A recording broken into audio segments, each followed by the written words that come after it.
जय हिंद साथियों। कैसे हैं आप लोग और कैसे चल रही है आपकी पढ़ाई। मैं उम्मीद करता हूँ आप सभी अच्छे होंगे, मस्त होंगे और ज़बरदस्त तरीके से पढ़ रहे होंगे। देखिए, भारत का भूगोल हम पढ़ रहे थे और भारत के भूगोल में भी हम भारत का प्राकृतिक भूगोल पढ़ रहे हैं। भारत की फिजियोग्राफी पढ़ रहे हैं। और भारत के प्राकृतिक भूगोल को हमने 5 भागों में बांटा था। उत्तर भारत के पर्वत, उत्तर भारत का विशाल मैदान, फिर प्रायद्वीपीय पठार, उसके बाद तटीय मैदान और फिर जो द्वीप हैं वो। तो इस प्रकार से हमने भारत का जो प्राकृतिक या प्रादेशिक भूगोल है उसको हमने 5 भागों में बांटा। उसमें हमने एक पार्ट पढ़ लिया है, यानी कि उत्तर भारत के जो भी पर्वत है, हिमालय, वो सारा हमने पढ़ लिया है। आज हम स्टार्ट करने वाले हैं उत्तर भारत के विशाल मैदान के बारे में।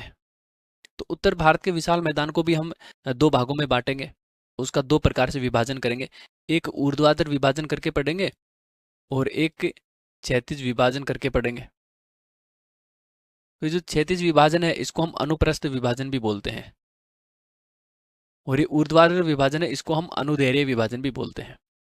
तो आज के इस वीडियो में हमारा जो मेन फोकस रहेगा वो अनुदैर्ध्य विभाजन के ऊपर रहेगा, यानी कि हम ऊर्ध्वाधर रूप से विशाल मैदान को डिवाइड करके पढ़ने वाले हैं। ठीक है। अगर आप किसी भी गवर्नमेंट एग्जाम की तैयारी कर रहे हैं, चाहे वो स्टेट लेवल की हो, सेंट्रल लेवल की हो, छोटी हो, बड़ी हो, सभी लेवल की एग्जाम के लिए हमारे जो लेक्चर है वो इम्पोर्टेंट रहने वाले हैं। तो वीडियो को पूरा देखना है, एंड तक देखना है, और अच्छा लगे तो लाइक करना है, सब्सक्राइब करना है, और नहीं भी लगे तो कमेंट्स करके बताना है कि क्या आपको अच्छा नहीं लगता है, ताकि हम आगे उसमें सुधार कर सकें। तो चलिए स्टार्ट करते हैं। भारत का प्राकृतिक भूगोल को हमने 5 भागों में बांटा, उसमें एक हम कंप्लीट कर चुके हैं और दूसरा आज हम स्टार्ट करने वाले हैं। उत्तर भारत के मैदान की बात कर रहे हैं। तो नदर्न प्लेन की अगर बात की जाए तो ये जो उत्तर भारत के जो मैदान है, ये भारत में सबसे युवा भौगोलिक प्रदेश है। अगर पूछा जाए कि भारत का सबसे बाद में निर्मित भौगोलिक प्रदेश कौन सा है, तो ये मैदान ही है जो सबसे बाद में निर्मित हुए हैं। ठीक। इनका निर्माण कैसे हुआ था? तो ये हिमालय है हमारा, मान लेते हैं कि हिमालय की पर्वत श्रेणियां हैं। तो इन अ, पर्वतमालाओं से नदियां निकली। नदियां अपने साथ अवसाद लेकर के आई, और हिमालय के यहाँ पर गिरिपाद में पहले एक खाई हुआ करती थी, एक गहरी घाटी हुआ करती थी, एक बहुत ज़्यादा गहरी खाई थी, जिसको हिमालयन फ्रंटल फोल्ट कहा गया। हिमालय फ्रंट फोल्ट उसको कहा गया। इस गहरी खाई में ये नदियां आकर के गिरी, अपने साथ अवसाद लेकर के आई, और धीरे धीरे यहाँ पर मिट्टी जमा होने लगी, और एक समय ऐसा आया कि ये पूरी जो खाई है वो भर चुकी है वर्तमान में। तो यहाँ पर मैदान है पूरा सिंपल। ठीक है। तो जो समतल मैदान है उसी को हम क्या बोलते हैं? उत्तर भारत का विशाल मैदान बोलते हैं। तो निर्माण कैसे हुआ है? हिमालय नदियों द्वारा लाए गए अवसादों के जमाव से इसका निर्माण हुआ है। अवसाद कहाँ पर जमा हुए? तो हिमालयन फ्रंटल फोल्ट में इसका जमा हुआ था। अच्छा, आपको याद होगा जब हम हिमालय पढ़ रहे थे और हिमालय की हमने बाउंड्रियां पढ़ी हैं, सीमाएं पढ़ी हैं, तो उसमें हमने 4 बाउंड्रियों की बात की थी। ठीक है। ITSZ हमने पढ़ा, MBT पढ़ा, MCT पढ़ा, ओ MCT पढ़ा, और फिर MBT पढ़ा, उसके बाद में हिमालयन फ्रंटल फोल्ट पढ़ा था। तो इस प्रकार हमने 4 बाउंड्रियां देखी थी। ये चारों बाउंड्री आई थिंक आप सभी को याद होंगी कौन कौन से हिमालय के बीच में है। ठीक है। तो ट्रांस हिमालय और ग्रेट हिमालय के बीच में ITSZ है, फिर ग्रेट और मिड के बीच में MCT है, फिर मिड और शिवालिक के बीच में MBT है, फिर शिवालिक के दक्षिण में कौन सी है? हिमालयन फ्रंटल फोल्ट है, जिसमें आज हमारा उत्तर भारत का विशाल जो मैदान है वो फैला हुआ है। पहले यहाँ पर गहरी घाटी हुआ करती थी। तो ये थोड़ा सा आपको ध्यान में रखना है। उत्तर भारत के विशाल मैदान का निर्माण कौन सी घाटी में हुआ है, तो ये पूछा जाता है बहुत बार एग्जाम में। ये उपजाऊ मैदान है। इसके आप लोकेशन यहाँ पर देख सकते हैं, ये जो ग्रीन ग्रीन आपको दिख रहा है ये पूरा उत्तर भारत का विशाल मैदान है। ठीक है। ये पूरा उत्तर प्रायद्वीपीय भारत का, सॉरी, भारतीय उपमहाद्वीप का विशाल मैदान है। ठीक है।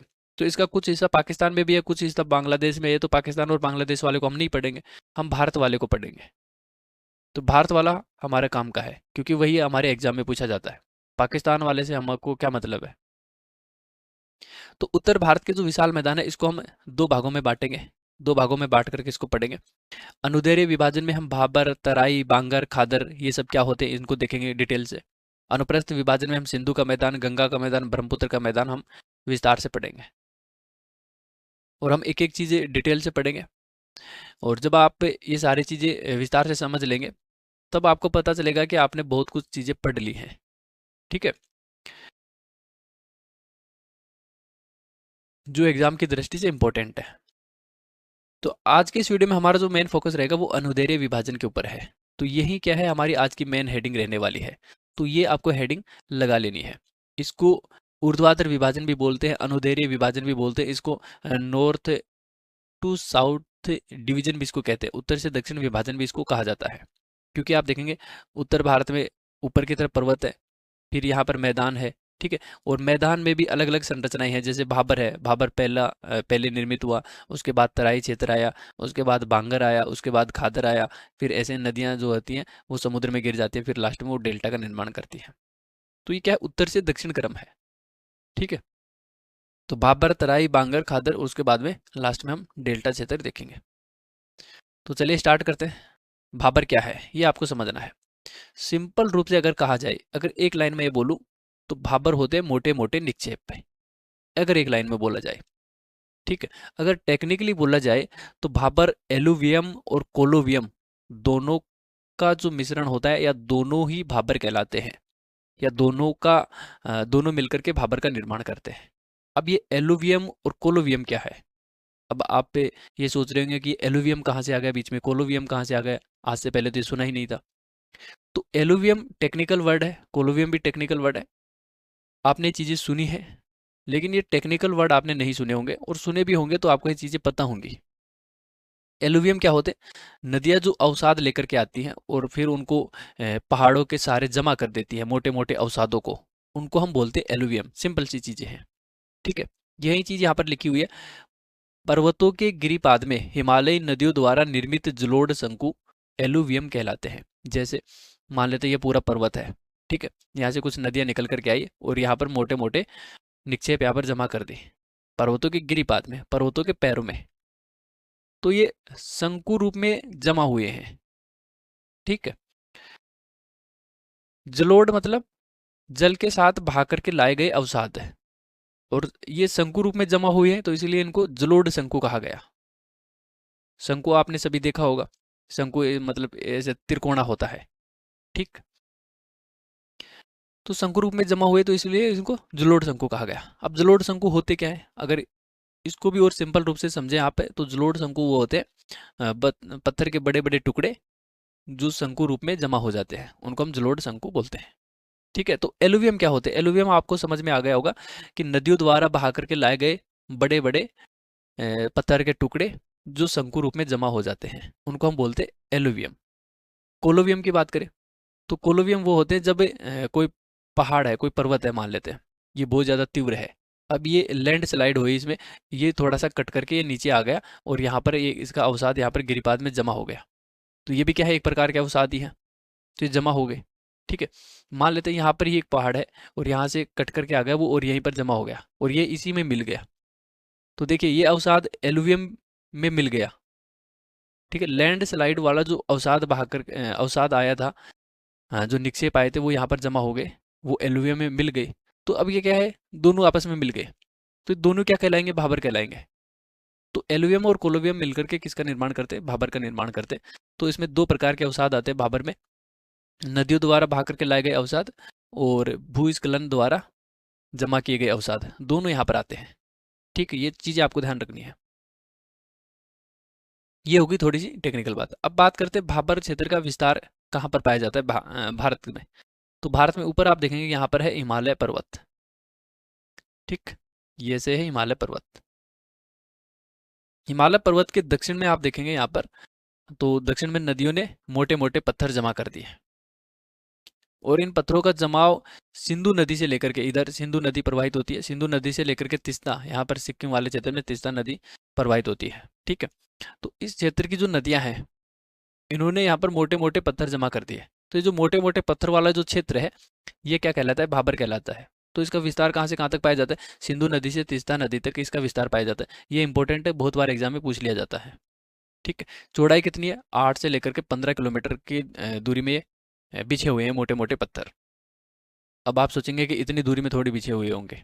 देखिए, पहले जो नदियाँ प्रवाहित होती थी वो लंबी चौड़ी हुआ करती थी, ठीक है, और बहुत तीव्र गति से आते थे। उनमें पानी ज़्यादा होता था, तो वो बड़े पत्थरों को आसानी से लेकर के आते थे।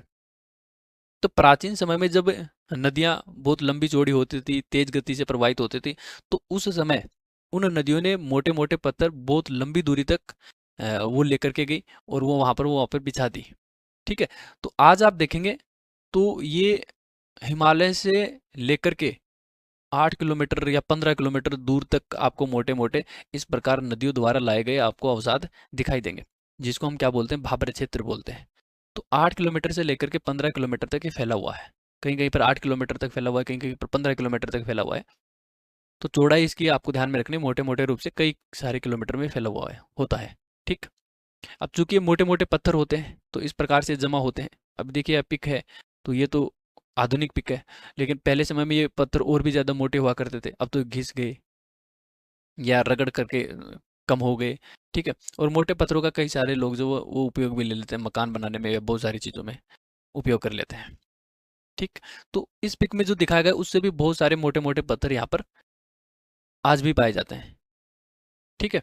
तो इन मोटे पत्थरों में क्या होता है कि पानी जो प्रवाहित होता है वो इनके नीचे से प्रवाहित होता है, इनके गैप में प्रवाहित होता है, वो दिखता नहीं है। ऊपर से आप देखेंगे, दूर से देखेंगे तो आपको पत्थर ही दिखाई देंगे, लेकिन क्या होता है, इनमें नीचे नीचे पानी प्रवाहित हो रहा होता है। तो इसलिए इसको बोलते हैं पत्थरों की पारगम्यता। तो ये जो भाबर क्षेत्र है, इसकी पारगम्यता ज्यादा होती है, इसकी सरंध्रता ज्यादा होती है। सरंध्रता का मतलब पारगम्यता। ठीक। तो अगर पूछा जाए कि निम्नलिखित में से किस भू आकृति की पारगम्यता ज्यादा होती है, तो वहां पर चार ऑप्शन हो, भाबर, तराई, बांगर, खादर। तो पारगम्यता सबसे ज्यादा किसकी होती है? भाबर की होती है। ठीक। ये चीज आपको ध्यान में रखनी है। छोटी नदियां यहाँ पर लुप्त हो जाती हैं क्योंकि बड़े पत्थर है, तो पानी इनके नीचे से प्रवाहित होता है, तो वो नदियां बहती तो है लेकिन वो हमको दूर से दिखाई नहीं देती है, तो हम उसको लुप्त नदियां बोलते हैं। ठीक है। यहाँ पर सामान्यतः आपको वृक्ष नहीं मिलेंगे, अगर कोई वृक्ष उग भी गया है तो वो बहुत ज़्यादा लंबी जड़ों वाला होगा। तो लंबी जड़ों वाले वृक्ष यहाँ पर उगते हैं। खेती के लिए बिल्कुल भी उपयोगी नहीं होता क्योंकि पूरा पथरीला क्षेत्र होता है, तो खेती कार्य करना बहुत ज़्यादा कठिन कार्य होता है। हालांकि कुछ छोटे मोटे क्षेत्रों में खेती होती होगी, तो उसके लिए हो सकता है कि उन्होंने पहले वहाँ पर पत्थर हटाए होंगे, बहुत ज़्यादा मेहनत की होगी, फिर खेतों का निर्माण किया है। तो इस प्रकार से यहाँ पर सामान्यतः खेती कार्य नहीं होता है। ठीक है। ये सारी विशेषताएं आपको ध्यान में रहेंगी, छोटी छोटी चीजें हैं, इंपॉर्टेंट है पर। अब थोड़ा सा आगे बढ़ते हैं और तराई के बारे में बात कर लेते हैं। अच्छा, ये पर्वत यहाँ पर चित्र में दिखाया गया है, इसे नदियां निकल कर के आई, मोटे मोटे पत्थर लेकर के आई और यहाँ पर जमा कर दी। पर्वत से लेकर के 8 या 15 किलोमीटर दूर तक यहाँ पर इन मोटे मोटे पत्थरों का जमाव हो गया। तो ये क्षेत्र क्या कहलाया? भाबर कहलाया। अब कुछ छोटे पत्थर थे, मोटे पत्थर तो यहाँ पर जमा हो गए क्योंकि ढलान धीरे धीरे कम हुआ, नदी का वेग कम हुआ, तो मोटे पत्थर जमा होने लगे। लेकिन कुछ छोटे पत्थर थे, वो आगे तक गए, नदी के साथ बहते हुए आगे तक गए, फिर ये आगे जाकर के यहाँ पर जमा हो गए। ठीक है। और एक चीज ये भी है कि जो बड़े पत्थर थे, इनमें पानी दिख नहीं रहा था, इनके नीचे से पानी प्रवाहित हो रहा था लेकिन वो दिख नहीं रहा था। फिर आगे जाकर के जैसे ही ढलान कम हुआ, मोटे पत्थर कम हो गए, तो वो पानी फिर दिखने लगा। तो जब ये पानी दिखा, ये विलुप्त पानी जब दिखा, तो ये चारों तरफ जमीन पर फैला हुआ दिखा, तो इसलिए इसको बोलते हैं तराई क्षेत्र। जब हम मकान बनाते हैं और मकान की जो दीवारें होती हैं, है ना, उन पर पानी डालते हैं, तो उसको हम क्या बोलते हैं, स्थानीय भाषा में तराई करना बोलते हैं। तो यही है कि चारों तरफ पानी फैला हुआ होता है, उसको हम तराई बोलते हैं, भूगोल में भी उसी को तराई बोलते हैं। अवस्थिति, अवस्थिति भाबर के दक्षिण में तराई क्षेत्र पाया जाता है। ठीक है। भारतीय क्षेत्र में आप देखेंगे तो हिमालय ऊपर है, हिमालय की नदियों द्वारा पहले यहाँ पर भाबर का निर्माण किया गया, फिर भाबर से नदियाँ निकल करके बाहर आई तो वो तराई क्षेत्र कहलाया। फिर ये नदियाँ आगे जा करके बहुत लंबे छोटे क्षेत्र में फैली। ठीक है। तो वो क्षेत्र बांगर या खादर कहलाया। तो इस प्रकार से इसका क्रम देखेंगे, उत्तर, फिर उसके नीचे, फिर उसके नीचे, तो ये उत्तर से दक्षिण क्रम है। तो तराई क्षेत्र क्या है? भाबर के दक्षिण में पाया जाता है, तो ये भारत में है। ऐसा नहीं है कि किसी दूसरे देश की अगर बात करें, मान लेते हैं कि किसी दूसरे देश में ये एक देश है, और इधर कोई पर्वत है और यहाँ पर भाबर पाया जाएगा, फिर तराई, फिर बांगर, फिर खादर, तो वहां पर ये क्रम उत्तर से दक्षिण नहीं होगा, वहां पर हो सकता है कि पश्चिम से पूर्व हो। ठीक है। तो हम भारत की बात करें, चूंकि हम भारतीय भूगोल पढ़ रहे हैं, तो भारतीय भूगोल में जो तराई क्षेत्र है वो भाबर के दक्षिण में ही पाया जाता है। ठीक है, तो स्पेशली भारत के संदर्भ में यूज किया गया है, भाबर के दक्षिण में। दूसरे देशों के संदर्भ में वहां की ज्योग्राफी के हिसाब से वर्ड यूज किए जाएंगे। तो तराई क्षेत्र में जो लुप्त नदियां होती हैं वो प्रकट हो जाती हैं। भाबर क्षेत्र में जो नदियां लुप्त हो गई थी वो अब यहाँ पर दिखने लगती हैं। तो पूरा क्षेत्र जलमग्न होता है, दलदली क्षेत्र होता है। तो तराई का मतलब ये है कि जलमग्न क्षेत्र, दलदली क्षेत्र। ठीक। नदियां जलोढ़ पंख के रूप में अपने जो बारीक रेत है, जो गाद है, जैसे अवसादों का यहाँ पर निक्षेप कर देती हैं। नदियां बह करके आई, वेग तेज था, तो यहाँ पर मोटे मोटे पत्थरों का जमा कर दिया। जैसे जैसे वेग कम हुआ तो जो छोटे पत्थर या छोटे कण आगे तक आए, और जैसे थोड़ा वेग और कम हुआ तो वो छोटे छोटे जो कण थे, छोटे छोटे जो पत्थर थे, वो भी यहाँ पर जमा होने लगे। ठीक है, तो उससे एक नई मिट्टी का जन्म हुआ, जिसको हम बोलते हैं रेतीली दोमट मिट्टी। क्योंकि रेत के छोटे छोटे कण थे और वो भी गाद जैसे थे, तो रेतीली दोमट दोमट मिट्टी का यहाँ पर निर्माण हुआ है। ठीक है। तो अगर ये पूछा जाए कि तराई क्षेत्र में किस प्रकार की मृदा पाई जाती है, तो आपको ध्यान में रखना है रेतीली लेकिन दोमट मिट्टी होती है। दोमट मिट्टी होती है, ये उपजाऊ मिट्टी होती है, लेकिन यहाँ पर कृषि कार्य नहीं किया जाता है। क्यों नहीं किया जाता उसको हम समझेंगे। क्योंकि देखिए यहाँ पर पूरे क्षेत्र में पानी फैला हुआ है, तो पानी जब फैला हुआ है तो कृषि कार्य कैसे किया जाएगा। और जब पानी ज़्यादा है तो इसका मतलब यहाँ पर वनस्पति भी ज़्यादा है। ठीक है, पेड़ पौधे भी ज़्यादा हैं, तो इन पेड़ पौधों के बीच में खेती कार्य कैसे होगा। तो यहाँ पर कृषि के लिए ये उपयोगी नहीं होता है। हालांकि बहुत सारे लोग यहाँ पर कृषि कार्य करते हैं, कैसे करते हैं उसको भी हम थोड़ा सा समझेंगे। तो पूरा जलमग्न क्षेत्र है, कृषि कार्य इसलिए नहीं होता क्योंकि जलमग्न क्षेत्र है, वनाच्छादित क्षेत्र है। ठीक है। लोकेशन आप देखेंगे तो उत्तर भारत में यहाँ पर देखिए ये जो ऑरेंज कलर का जो क्षेत्र दिखाया गया है ये पूरा तराई क्षेत्र है। इससे ऊपर आप देखेंगे तो पूरा यहाँ पर आपको भाबर क्षेत्र देखने को मिलेगा। तो भाबर के दक्षिण में तराई क्षेत्र अवस्थित है। ठीक, समझ में आ गया। कोई बड़ा कॉन्सेप्ट तो नहीं है। ठीक है, आगे चलते हैं। कृषि के उद्देश्य से मानवीय लालच ने यहाँ पर वनों का विनाश करना शुरू कर दिया। लोग वनों की कटाई करना शुरू कर दी क्योंकि उनको कृषि कार्य करना था। तो जिसके कारण यहाँ पर जो पारितंत्र था, जो जीव जंतु थे, अ, उनके जीवन पर संकट आया। तो अब ये जो वर्तमान में क्षेत्र देखेंगे, ये हरा भरा जो क्षेत्र आपको दिख रहा है, कि वर्तमान समय में एक संकटग्रस्त क्षेत्र के रूप में उभरा है, क्योंकि इसके ऊपर संकट आया है। लोग लगातार इसकी कटाई कर रहे हैं। ठीक है, यहाँ पर जो जीव रह रहे हैं उनको नुकसान पहुंच रहा है। तो ये वर्तमान में संकटग्रस्त क्षेत्र है, लेकिन प्राचीन समय में बहुत ज़्यादा हरा भरा हुआ करता था। कुछ लोग भूमि को सुखाकर भी कृषि कार्य करते हैं। जैसे मान लेते हैं ये जो पानी फैला हुआ है उसमें क्या करेंगे, वो लोग कुछ इस प्रकार से मेड बना देंगे। ठीक है, फिर उसके बीच के पानी को क्या करेंगे, सुखाएंगे। जब इस बीच में दूसरा पानी नहीं आएगा तो वो धीरे धीरे क्या करने लगेगा, सूखने लगेगा। तो एक समय ऐसा आएगा कि पूरा पानी सूख जाएगा, फिर उसमें ये लोग कृषि कार्य करना शुरू कर देंगे। तो इस प्रकार से भूमि को सुखा करके यहाँ पर कृषि कार्य किया जाता है। ठीक है, गन्ने, चावल, गेहूं, मक्का, इन सब की यहाँ पर खेती होती है। दलदली क्षेत्र होने के कारण बहुत सारी बीमारियां, मच्छरों का प्रकोप यहाँ पर देखने को मिलता है। तो बहुत सारी जो बीमारी हैं वो जन्म लेती है तराई क्षेत्र से। तो तराई क्षेत्र के बारे में आपको ये बेसिक चीज़ें पता होनी चाहिए। अब थोड़ा सा आगे बढ़ते हैं। तराई के बाद में हमारा जो नया क्षेत्र आता है वो है बांगर।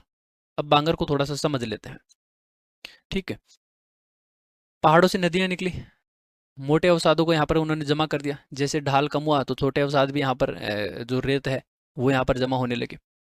फिर ये समतल जमीन में बहुत लंबी चौड़ी दूरी में ये फैली।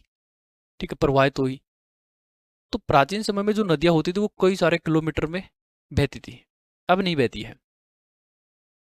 अब वो एक छोटे से क्षेत्र में सीमित रह गई हैं। तो जब प्राचीन समय में ये नदियाँ बहुत लंबे चौड़े क्षेत्र में बहा करती थी, उस समय इन्होंने यहाँ पर अवसाद जमा किए थे। लेकिन जैसे जैसे नदियों में पानी कम होता गया, उनका पानी सीमित होता गया, तो उनका जो बहाव क्षेत्र है वो भी सीमित होता गया। अब वो एक निश्चित क्षेत्र में बहती हैं, प्रवाहित होती हैं। तो पहले जब कभी पहले प्राचीन समय में, बहुत समय पहले, यहाँ पर जो नदियाँ बहती थी और वो अवसाद लेकर के आई थी, तो उस समय तो वो उपजाऊ हुआ करते थे। लेकिन धीरे धीरे जब उनको पानी नहीं पहुंचा तो धीरे धीरे बंजर होते गए, इनकी उत्पादकता कम होती गई। तो ये प्राचीनतम जो जलोढ़ है, प्राचीनतम जो जलोढ़ का मैदान है, जो वर्तमान में बंजर है, इसी को हम क्या बोलते हैं? बांगर बोलते हैं। चीज समझ में आई? तो नदियों के पुराने जलोढ़ के मैदान को हम क्या बोलते हैं? बांगर बोलते हैं। ये एक सूखी भूमि होती है इस प्रकार की, यहाँ पर पानी की कमी होती है। ठीक है, कोई समय था जब यहाँ पर पानी पानी था, लेकिन वर्तमान में नहीं है। तो वर्तमान में इसको क्या बोलते हैं? बांगर क्षेत्र बोलते हैं। नदियों के बाढ़ का जल यहाँ पर नहीं पहुँचता है, पहले पहुँचता था, अब नहीं पहुँचता है। ठीक है, प्राचीनतम ये तलछट से निर्मित होते हैं, प्राचीन तलछट से इसका निर्माण हुआ होता है। नदियों द्वारा बहा करके लाए गए अवसादों से इनका निर्माण हुआ होता है। ठीक है, यहाँ पर चूनेदार निक्षेप आपको ज़्यादा देखने को मिलेंगे। स्थानीय भाषा में इसी चूनेदार निक्षेपों को कंकड़ कहा जाता है। तो अगर एग्जाम में पूछा जाए कि बांगर क्षेत्र में प्राचीनतम जो चूनेदार पत्थर, चूनेदार जो निक्षेप पाए जाते हैं, उनको स्थानीय भाषा में क्या कहा जाता है, तो वहाँ पर कई नाम आपको देखने को मिलेंगे। तो आपको कंकड़ पे टिक करना है। ठीक, तो बांगर क्षेत्र आपको समझ में आ गया। पुराना नदी का मैदान है, पुराना नदी द्वारा लाए गए पुराने जलोढ़ के मैदान है। तो बांगर मतलब आपको बंजर याद रखना है। बांगर मतलब बंजर, बंजर ऐसे लिखते हैं। बांगर मतलब बंजर, और बंजर मतलब है तो पुराना है। ठीक है, पुरानी मिट्टी है। तो पुराने जलोढ़ के मैदान बहुत बार पूछे जाते हैं कि पुराने जलोढ़ के मैदान को क्या कहा जाता है? बांगर, खादर, तराई, भाबर। यहाँ पर 4 ऑप्शन दे देंगे, तो आपको बांगर पे टिक करना होगा। ठीक है, छोटी एग्जामों में सिंपल फैक्ट पूछ लिए जाते हैं, बड़ी एग्जामों में यही चीज़ आप कॉन्सेप्ट बेस्ड वहाँ पर क्वेश्चन पूछे जाते हैं इन्हीं चीज़ों को। खादर की बात करते हैं तो बांगर का उल्टा खादर होता है। जैसे पहले नदियाँ इतने क्षेत्र में प्रवाहित होती थी, लेकिन अब क्या है, नदियाँ केवल इतने क्षेत्र में प्रवाहित हो रही है। तो ये जो पुराना जलोढ़ का मैदान था, ये क्या कहलाया? ये तो बांगर कहलाया। अब ये जो नदी के किनारे नया नया जो अवसाद जमा हुए हैं, इनको हम क्या बोलते हैं?